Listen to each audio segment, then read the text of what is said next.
máxima tensión entre el Congreso y el Poder Judicial de Estados Unidos. Dos senadores piden la destitución del juez que preside el Tribunal FISA por abuso de poder. Además, las autoridades detienen a un ayudante de profesores de la Universidad de Illinois por amenazar de muerte al presidente de los Estados Unidos. Podría cumplir hasta 5 años de prisión. Recuerde que estamos en Telegram, X y Facebook. Y hoy entremos en materia. Los senadores republicanos Ted Cruz y Eric Schmitt han solicitado la destitución del juez federal James Boasberg.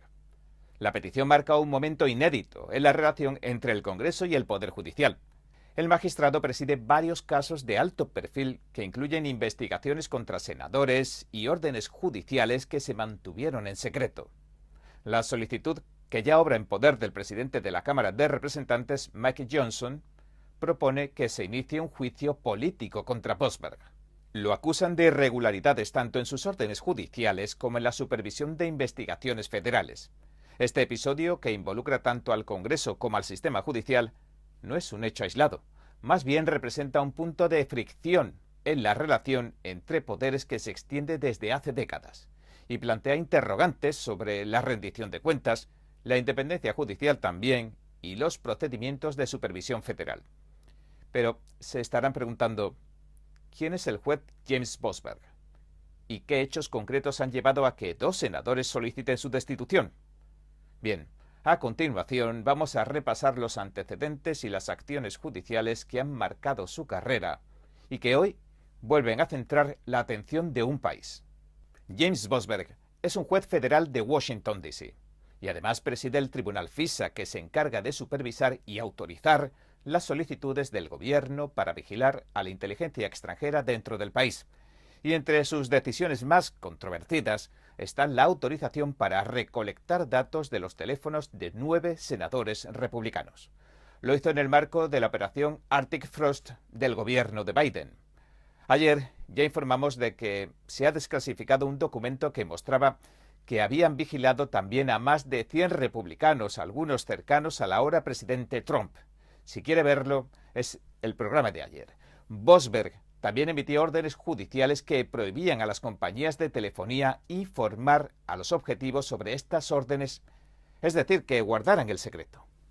Y estas acciones, según los senadores Cruz y Schmitt, constituyen un abuso de poder y, por tanto, habría que destituirlo. El juez había estado involucrado en otros casos también que generaron cierta controversia. Por ejemplo, las órdenes de vigilancia del título 1 sobre Carter Page, dentro del marco de investigaciones federales sobre interferencia extranjera en la campaña de 2016. Con estas órdenes se interceptaron las comunicaciones del asesor de campaña del candidato presidencial Donald Trump, y además de aliados cercanos. Boasberg, como juez del Tribunal FISA, autorizó al menos una de estas órdenes. Más tarde, auditores y reportes del Departamento de Justicia encontraron fallas en la solicitud original.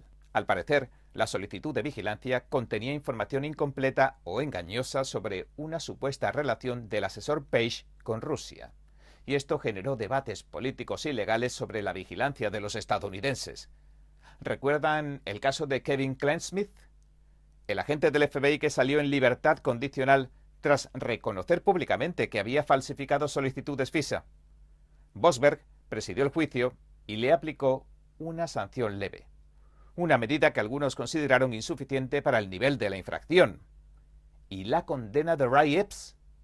¿Se acuerdan? A quien se grabó incitando a la muchedumbre durante los eventos del 6 de enero. Boasberg le impuso libertad condicional y lo puso bajo su propia supervisión. Y estas no son las únicas decisiones que conforman el historial que se suma a la actual solicitud de destitución. Además del caso Arctic Frost, Boasberg ha estado involucrado en otras decisiones judiciales significativas.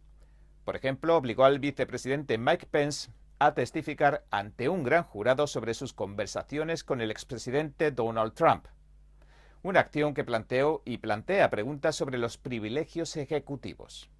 Emitió una orden de restricción también temporal que impide a agencias como el DHS y el ICE deportar a ciertos narcotraficantes del Tren de Aragua, una organización designada como grupo terrorista extranjero. Y asistió en audiencias de acusación penal contra el expresidente Trump, pese a estar de vacaciones. Entonces, incluso el propio Trump hizo un llamamiento a su destitución calificándolo de corrupto. Esas son sus palabras.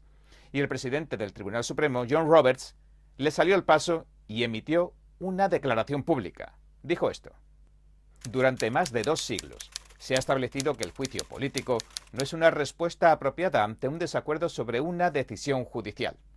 Para eso existe el proceso normal de apelación, es decir, que se posiciona a favor de Boasberg, según la ley.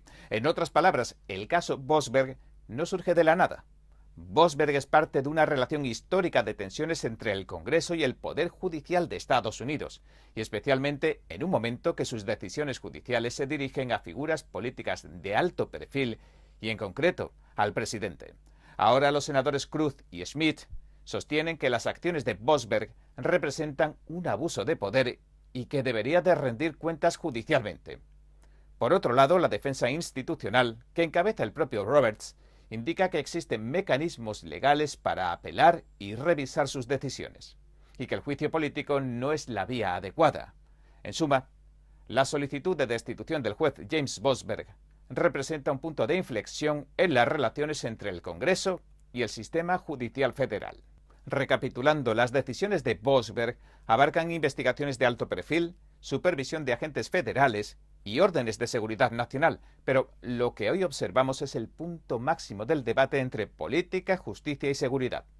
Y lo que resulte de este cruce, tanto si el juicio político acaba prosperando como si no, puede sentar precedentes sobre la independencia judicial y la rendición de cuentas. Un arresto en Illinois ha puesto nuevamente el foco en la difusa línea que separa la seguridad presidencial de la libertad de expresión. El FBI, en coordinación con el Servicio Secreto y la policía local, ha detenido a Derek López, un hombre de 27 años acusado de lanzar amenazas atroces, según los investigadores, contra el presidente Donald Trump. La operación se llevó a cabo sin incidentes, pero las palabras de las autoridades han sido firmes. Las amenazas, dicen, no quedarán impunes. Lo detuvieron en una parada de tráfico en Springfield, Illinois. Lo estaban buscando y no opuso resistencia al arresto. Lo interrogaron tanto el FBI como el Servicio Secreto antes de ponerlo a disposición del Tribunal Federal. Le acusan de un cargo federal por amenazas contra el presidente de los Estados Unidos, un delito que conlleva hasta 5 años de prisión. El director del FBI, Kash Patel, calificó las amenazas de atroces y reiteró la política de tolerancia cero del buró ante este tipo de delitos. Advirtió que este sería el trato a partir de ahora. La Fiscalía de Illinois recordó por su parte que el acusado se presume inocente hasta que se demuestre lo contrario. Es decir, por ahora no son más que acusaciones. El 3 de noviembre se celebrará la audiencia preliminar y de detención, pero Derek López no era un desconocido para las autoridades. A comienzos de este mes, un vídeo viral lo mostraba volcando una mesa del grupo estudiantil Turning Point USA en la Universidad de Illinois. Y es que es allí donde estudió su posgrado y como asistente de docencia. Tras ese incidente, el Departamento de Policía de la universidad lo acusó de alteración del orden público y daños a la propiedad. Las autoridades animan a responder a las ideas contrarias con civismo y nunca con violencia.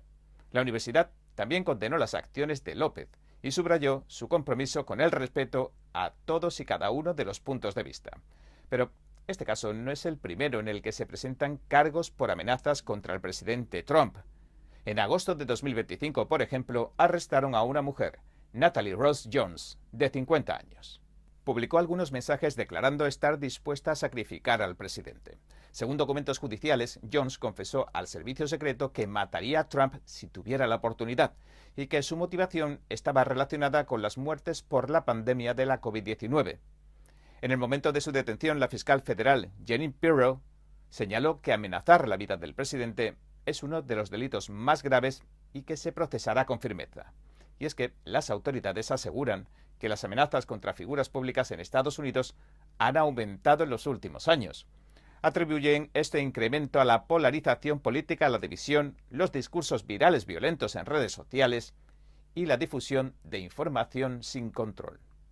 Si bien la ley protege la libertad de expresión, las amenazas creíbles, especialmente contra funcionarios federales, están penadas y se investigan con prioridad en todo el territorio nacional.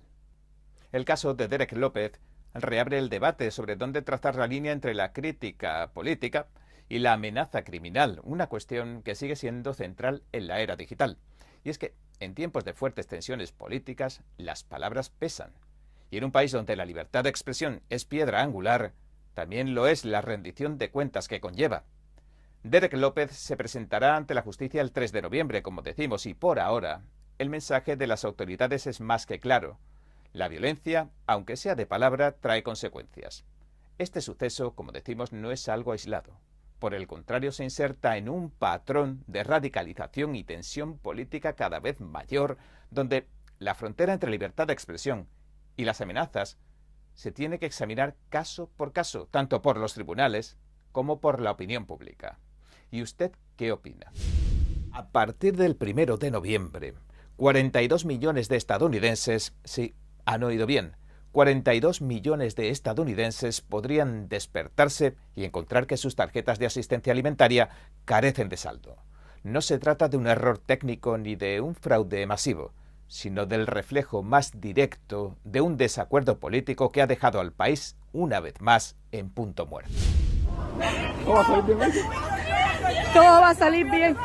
¿Te han dicho algo? Medio millón de personas ya han sido deportadas de los Estados Unidos desde que el presidente Trump retomó este año el sillón del despacho oval. Una cifra que, según el propio Departamento de Seguridad Nacional, marca el ritmo de la nueva política migratoria estadounidense. Y es que tienen claro, según dicen, que van a recobrar el control de las fronteras. Sus críticos han descrito el mega operativo nacional como una campaña sin precedentes. Y ahora, entremos en materia. El programa de asistencia nutricional suplementaria, el SNAP, o los cupones de alimentos de toda la vida, van a suspenderse temporalmente debido al cierre del gobierno federal. Republicanos y demócratas se acusan mutuamente de no querer llegar a un acuerdo para aprobar el presupuesto de este año. El resultado es que los salarios de los funcionarios tampoco pueden pagarse. Todo se congela, incluso los programas de asistencia social. Y el Departamento de Agricultura confirma que los fondos asignados del SNAP para octubre son los últimos por el momento. Sin un nuevo acuerdo en el Congreso, la agencia señala, abro cita, el pozo se ha secado. El costo anual del programa ronda los 150.000 millones de dólares y cada beneficiario recibe una cierta cantidad de dólares al mes que varía según el número de hijos y otros requisitos para comprar alimentos básicos. Pero este noviembre esas cifras serán solo eso, números en un papel. Para los más críticos, cada dólar que se gaste en el SNAP debería acompañarse de una supervisión y unos requisitos estrictos de trabajo, límites de tiempo y medidas antifraude. ¿Por qué? Para evitar, según dicen, las redes clientelares de votantes y una dependencia permanente de un programa que debería ser temporal para personas con necesidades a corto plazo. Además, cada vez son más las personas que denuncian que el sistema está roto, es decir, que ha caído en un fraude sistémico. Incluso hay vídeos de beneficiarios del programa en Internet mostrando carros de la compra llenos a rebosar y facturas astronómicas. Y también incluso se habla de reventa de alimentos por una tercera o cuarta parte de su precio. Aunque, para no ser alarmistas, se considera oficialmente que los fraudes se dan en una proporción mínima. Mínima, claro, dentro de que hablamos del 12% de la población de Estados Unidos, es decir, de 1 de cada 8 estadounidenses que se ha acogido a este programa. Estadounidenses y no tan estadounidenses a juzgar por la representante Pramila Jayapal, quien admitió que los inmigrantes ilegales también reciben las ayudas del SNAP que pagan los contribuyentes. Pero controversias aparte y dejando para otro momento el debate con matices políticos de cómo se ha podido alcanzar una cifra de más de 40 millones, algunos congresistas demócratas encabezados por la representante Jahana Hayes le han pedido al Departamento de Agricultura que active los llamados fondos de contingencia. Sin embargo, la secretaria Brooke Rollins respondió que la ley no permite emplearlos en este caso, ya que la situación, según el gobierno, no constituye una emergencia. Y el presidente de la Cámara, Mike Johnson, respaldó esa interpretación. Mientras tanto, las organizaciones de ayuda alimentaria advierten que los bancos de comida de alimentos ya están funcionando al límite de sus capacidades. Por eso algunos estados también están intentando responder por su cuenta. Virginia y Luisiana, por ejemplo, han declarado emergencias para movilizar fondos locales. Connecticut y Nueva York han destinado millones a sus bancos de alimentos. En Vermont, el gobernador Phil Scott está pensando incluso una demanda colectiva. Quiere obligar, dice, al gobierno federal a liberar recursos de emergencia, pero la pregunta que inquieta a millones sigue sin responderse. ¿Se podrán usar los saldos ya acumulados o se perderán? Hasta ahora, ni los estados ni el USDA han ofrecido una aclaración definitiva. Para cerrar esta noticia, diremos que la historia de Estados Unidos siempre ha sido la de un país que le apasionan los debates, pero también la de una nación que, cuando las crisis acucian a sus ciudadanos, encuentran un modo de apartar la política a un lado. Hoy, esa promesa se pone a prueba. Y mientras los líderes de Washington discuten sobre presupuestos y legalidades, 42 millones de mesas podrían quedarse vacías. Y ese sí parece el verdadero costo de la parálisis gubernamental. El Departamento de Seguridad Nacional informó este 27 de octubre que más de 527.000 inmigrantes ilegales han sido deportados hasta ahora y que la administración Trump pronostica que llegará cerca de las 600.000 expulsiones antes de que acabe el año. A esa cifra se suman 1.600.000 personas que se han autodeportado voluntariamente. En resumen, más de 2 millones han dejado el país desde enero. La asistente de prensa del DHS, Tricia McLaughlin, asegura que la agencia se ha reactivado tras años de verse limitada y que el gobierno está expulsando sobre todo a los criminales más peligrosos. Hablamos de violadores, asesinos, traficantes y pedófilos. Entre las nuevas herramientas, el DHS promociona una plataforma digital llamada CBP Home. Los inmigrantes indocumentados pueden notificar así a las autoridades que se disponen a abandonar el país. El gobierno les ofrece $1.000 y vuelos gratuitos a todos los que opten por regresar voluntariamente a sus países de origen. Eso, según la agencia, les permitiría solicitar su ingreso legal en un futuro. Sin embargo, a aquellos que arrestan y deportan no podrán volver a entrar en Estados Unidos. Esa es la doctrina de esta administración porque todavía no está codificada en la ley. En estados y ciudades que se autodefinen como jurisdicciones santuario, lugares que prohíben la cooperación con autoridades migratorias, las operaciones del Servicio Migratorio, el ICE y la patrulla fronteriza han provocado protestas. Los más notorios han sido Portland, Chicago y Los Ángeles. De acuerdo con el Departamento de Justicia, ahora existen 12 estados y 18 jurisdicciones locales con ese estatus. El gobierno, por su parte, asegura que los efectos de sus operativos se pueden medir. Las autoridades reportan que la migración a través del tapón del Darién, en Panamá, ha caído un 99,99% desde inicios de año, un dato que el DHS presenta como señal de disuasión eficaz.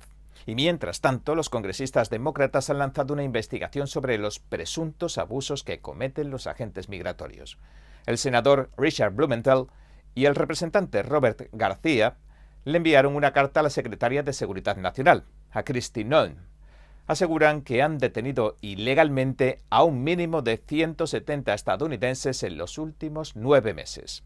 El documento también denuncia un aumento en los casos de perfilamiento racial, particularmente contra personas latinas o hispanas, y solicita que el DHS entregue antes del 3 de noviembre un informe detallado de todos los estadounidenses que han detenido. El DHS, por su parte, ha respondido que el 70% de las detenciones del ICE corresponde a inmigrantes con antecedentes criminales o imputados. En la frontera y en Centroamérica y Sudamérica incluso los números cuentan una historia. Algunos dicen que detrás de cada número hay una vida, y es muy respetable. Otros dicen que son las vidas de los estadounidenses las que dependen de esos números de migración. Para algunos, el gobierno está por fin haciendo cumplir las leyes y restaurando el orden. Para otros, la línea entre seguridad y humanidad se vuelve cada día más difusa. Y así, en un país construido por inmigrantes, el debate sobre quién puede quedarse y quién debe marcharse sigue siendo, como siempre, un espejo de lo que Estados Unidos decide ser. Amazon, el gigante del comercio y la nube, anuncia hoy la eliminación de 14.000 empleos mientras realiza una ambiciosa apuesta por la inteligencia artificial. Un movimiento con el que busca hacer la compañía más ágil, pero que plantea preguntas sobre el futuro de los trabajadores en la era tecnológica. La directiva dijo que la medida afecta aproximadamente al 4% de sus 350.000 empleados corporativos. Aseguran que la reducción responde a un esfuerzo por simplificar la estructura, eliminar la burocracia y destinar recursos hacia lo que la compañía llama sus mayores apuestas, la inteligencia artificial. El CEO, Andy Jassy, lleva los 2 últimos años reiterando la idea de operar Amazon como la startup más grande del mundo. Quiere que recobre la rapidez y la innovación propias de una empresa pequeña. Según Jassy, la inteligencia artificial es ahora la tecnología más transformadora desde Internet, y Amazon trabaja ya en más de 1.000 nuevos programas de generación de contenidos y robots que podrían automatizar tareas complejas tanto en empresas como en la vida cotidiana de las personas. La compañía también ha anunciado inversiones de alrededor de $10.000 millones en nuevos centros de datos para fortalecer Amazon Web Services y su infraestructura de inteligencia artificial. Para liderar esta revolución tecnológica, compite con gigantes de la talla de Microsoft, Google y OpenAI. Sin embargo, no todos los análisis son optimistas. Varios expertos sugieren que implementar una inteligencia artificial a gran escala, cuando todavía está en pañales, no es un buen negocio. Y es que, según un informe del MIT, el 95% de las empresas sigue en fase de prueba y sin retorno real de la inversión. La pregunta que muchos se hacen es si estas herramientas cumplirán con las expectativas de eficiencia y transformación que se les asignan. ¿Y a qué coste? En resumen, Amazon apuesta por un futuro de algoritmos, agentes autónomos, robots y, en definitiva, decisiones cada vez más automatizadas. Mientras la compañía se reorganiza para este nuevo horizonte, miles de empleados afrontan con incertidumbre los cambios. Y para nosotros, como sociedad, queda el desafío de imaginar cómo coexistiremos con estas nuevas inteligencias en nuestro día a día. Tal como dijo alguna vez un sabio periodista, la tecnología avanza, pero nunca deberíamos dejar de pensar en sus consecuencias. ¿Y usted qué opina? Bien, este ha sido nuestro informe de hoy. Si le gustó, por favor, no olvide darle a me gusta, suscribirse y compartirlo. Gracias por ver En Primera Plana. Nos vemos mañana.